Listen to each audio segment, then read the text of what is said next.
Sunderland are being forced into a decision they can't afford to get wrong, with reported interest in Enzo Boyomo at around £25 million, signalling something far bigger than a routine signing. That number immediately raises the stakes. This isn't depth, this is intent.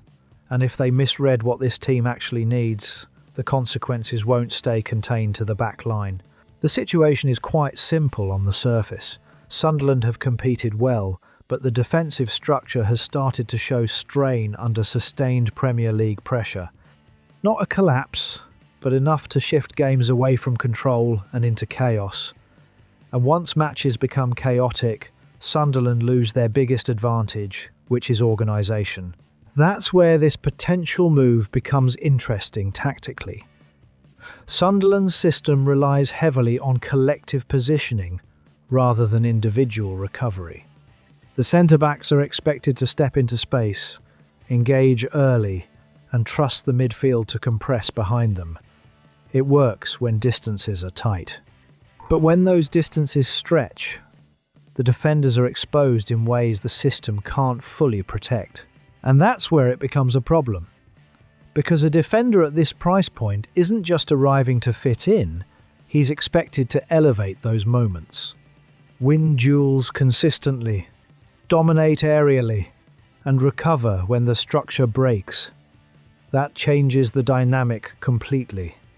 The defensive line becomes less about coordination and more about individual reliability under pressure.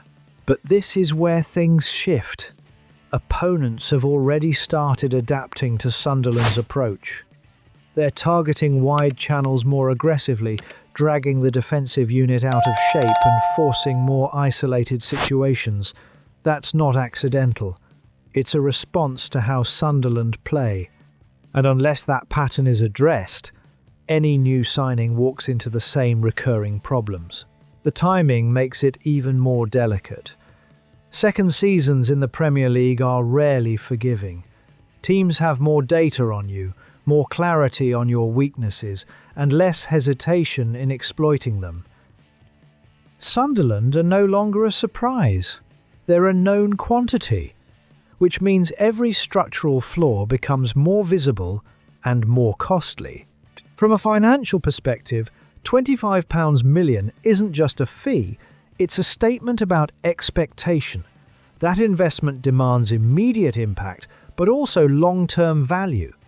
Ideally, you're signing a player who stabilizes performance now and grows into a high-value asset later. That's the balance. But if the fit isn't right, you're not just losing money, you're limiting flexibility across the squad. And that's the real tension. Sunderland aren't deciding whether to sign a defender. They're deciding how much they trust their current identity. Do they believe the system needs refining, or do they believe it needs reinforcing with higher-level individuals? Because those are two very different strategies. If they get it right, this becomes a cornerstone move that strengthens the entire structure. But if they get it wrong, it won't just be a failed signing. It will be a sign they've misunderstood their own evolution at the worst possible moment.